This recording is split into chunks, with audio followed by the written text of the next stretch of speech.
आज का पाठ नंबर 8 हम पढ़ेंगे। लेखक सत्यकाम विद्यालंकार द्वारा रचित एक व्यंग्य कहानी है ये।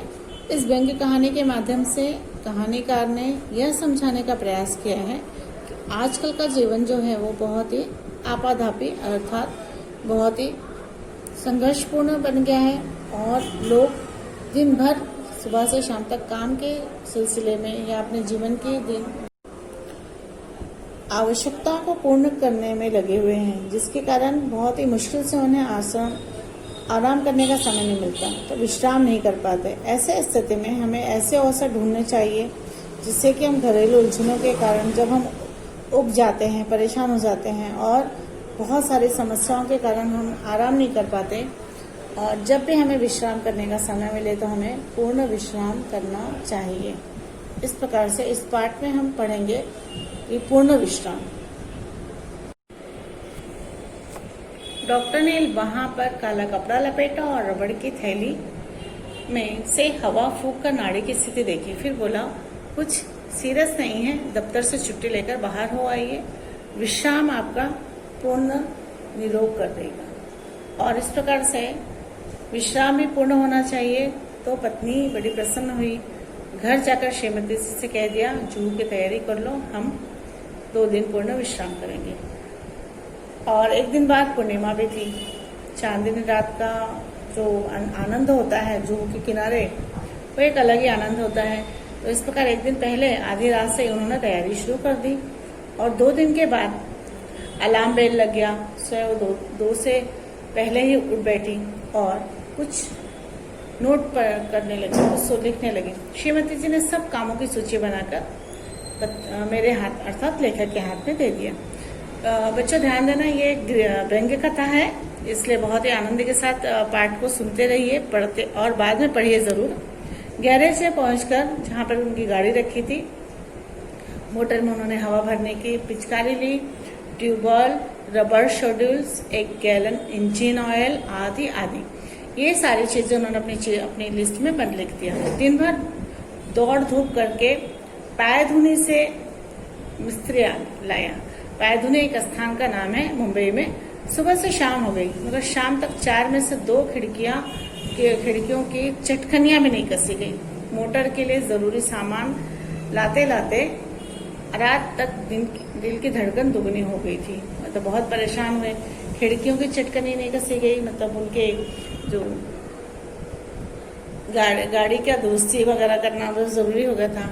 रात को सोने लगे तो श्रीमती जी ने आश्वासन देते हुए कहा, कल जूहू पर दिन भर विश्राम लेंगे तो थकावट दूर हो जाएगी। जो हम 2 दिन जो बहुत तैयारी करें हैं जूहू जाने की, आराम करने की, तो अब हम पहले आराम कर लेते हैं, सारी थकान दूर हो जाएगी हमारी, उसके बाद हम वहां पर भी जाके आराम कर लेंगे। श्रीमती जी ने अपने कर कमलों से मतलब अपने हाथों से घड़ी की घुंडी घुमाकर अलार्म, ध्यान दीजिए ये पुरानी प्रकार की घड़ी होती थी पहले, जिसमें चाबी दी जाती थी, तो उन्होंने घुंडी मतलब चाबी घुमा करके उन्होंने अलार्म लगा दिया और खुद बाहर जाकर मोटर का पूरा मुआयना करके यह तसल्ली कर ली कि सूची में लिखा सब सामान आ गया या नहीं। सुबह अलार्म बजते ही जैसे ही 5 बजते हैं, अलार्म ने शोर मचाना शुरू। रोशनी हुई। सवेरा होते होते जूहू की तैयारी चरम सीमा पर पहुंची, अर्थात बहुत ही जोर शोर से तैयारी हो गई। स्टोव को भी आज ही धोखा देना था, उनका स्टोव खराब हो गया। वह हर मिनट बुझने लगा, जैसे स्टोव चालू करते वैसे बंद होने लगा। अब आधा घंटा उसमें तेल भरना धोंकनी करने में चला गया, अर्थात उसको जलाने में चला गया। स्टोव आजकल आप लोगों को शायद पता नहीं होगा, पहले आप लोग देखिएगा रसोई घर में गैस चूल्हा जलता है, इसके पहले स्टोव चलता था, उसके पहले सिगड़ी जलती थी। तो ये पुराना समय का बता रहे हैं। तो आखिर चाय का प्रोग्राम स्थगित, अब चाय नहीं बनेगी क्योंकि स्टोव नहीं चल रही है। तो हम दत्तचित्त को तैयारी में जुट गए। दत्तचित्त हो मतलब पूरी तन्मयता से, ध्यान से सिर्फ तैयारी में जुट गए कि जाने दो, अब चाय भी नहीं पियेंगे, पहले हम जूहू घूमने की तैयारी कर लेते हैं। वाटरलू जाने से पहले नेपोलियन ने भी ऐसे तैयारी की होगी। यहाँ पर व्यंग्य कवि लेखक ने व्यंग्य किया है कि वाटरलू जाने से पहले नेपोलियन, आपने पता इतिहास का एक व्यक्तित्व है, तो उसके बारे में कहते हैं, उन्होंने भी शायद ऐसी तैयारी की होगी। ऐसी महत योजनाओं के संपन्न करने में हम पति पत्नी परस्पर सहयोग भावना से काम करने पर विश्वास रखते हैं। सहयोग भावना, यहाँ पर पति पत्नी सहयोग भावना से काम करते हैं। हमारे जीवन का मूल मंत्र, ऐसा कवि लेखक कहते हैं। अर्थात किसी भी परिवार में ऐसा नहीं है कि शांति से कोई काम हो जाए बिना लड़ाई झगड़े के, खासकर पति पत्नी में। तो सहयोग, मन, वचन, कर्म, इन तीनों से होता है। तो जीवन का यह मूल मंत्र मुझे भूला ना था। श्रीमती जी, लेखक अपनी पत्नी के बारे में कहते, मुझे मेरे कामों की याद दिलाने लगी और मैं उनके उपकार के बदले उनकी चिंताओं में हाथ बटाने लगा। मैंने याद दिलाया, पूड़ियों के साथ मिर्ची का अचार जरूर रख लेना। इस प्रकार से उन्होंने जैसे जैसे श्रीमती जी उनकी तैयारी, जूहू जाने की तैयारी शुरू कर रही थी, जो जो चीजें भूल रही थी वो याद दिला रही थी। तो लेखक ने भी उनको याद दिलाया कि पूड़ी जो लेके जा रहे हैं उसके साथ मिर्ची का अचार रख लेना, उसके साथ खाने के लिए। श्रीमती जी बोली, अचार तो रख लूंगी, पर तुम भी समाचार पत्र रखना ना भूलना, मैंने अभी पढ़ा नहीं है। वो तो मैं रख लूंगा, लेखक ने कहा। समाचार पत्र के बारे में लेखक कहता, वो तो मैं रख ही लूंगा, लेकिन तुम भी गुलबंद न भूल जाना, जो हम पिछले साल कश्मीर से लाए थे। जूहू पर बड़ी सर्द हवा चलती है।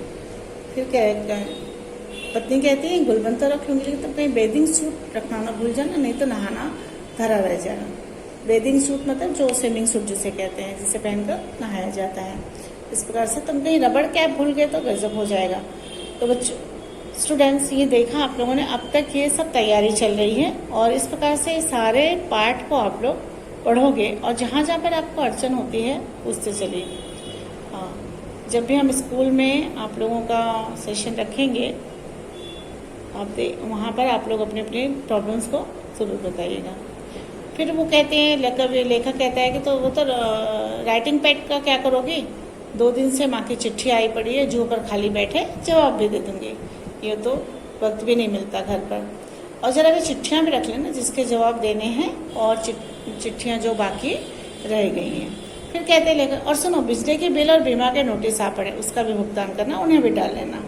यहाँ हम देख रहे हैं कि वो लोग दोनों पति पत्नी विश्राम करने के लिए घूमने जा रहे हैं, जूहू पर जा रहे हैं, लेकिन देख रहे हैं कि आप वो सारी परेशानी, घर की सारी समस्याएं साथ में लेके जा रहे हैं। इस प्रकार से इस व्यंग्य कथा में ये दिखाया है कि हम भारतीय परिवार जो हैं, हम घूमने भी जाएंगे, कहीं और जाते हैं तो हमारे साथ साथ अपनी समस्याओं को, अपने घर की समस्याओं को साथ में लेकर जाना नहीं भूलते। अब यहाँ सारी तैयारी होने के बाद अब उन्हें चिंता अपने घर की, क्योंकि उनके घर की खिड़कियों की कुंडी नहीं लगती है। अब कहेंगे हम तो चले जाएंगे, अब घर का क्या होगा? और इस प्रकार से पूर्ण विश्राम और पूर्ण निरोग, ये एक सिर्फ शब्द रह गया, वो एक बहुत बड़ा पूर्ण भयानकता हो गया। क्योंकि जा तो रहे हैं घूमने, लेकिन जाते जाते इतनी सारी समस्याएं, इतनी सारी परेशानी जो घरों की है, वो सब दोनों जूहू बीच में हल करने के लिए ले जा रहे हैं। इस प्रकार हमने देखा कि पूरा पाठ जो है एक व्यंग्य कथा के रूप में, परंतु भारतीय परिवार की वास्तविकता को दर्शाता है और किस प्रकार से हम, कितना भी हमें आराम मिले, आराम के जो क्षण रहते हैं, विश्राम के जो क्षण रहते हैं, हम कोशिश करना चाहिए कि हमें जब विश्राम का समय मिलता है अच्छे प्रकार से विश्राम करना जरूरी है।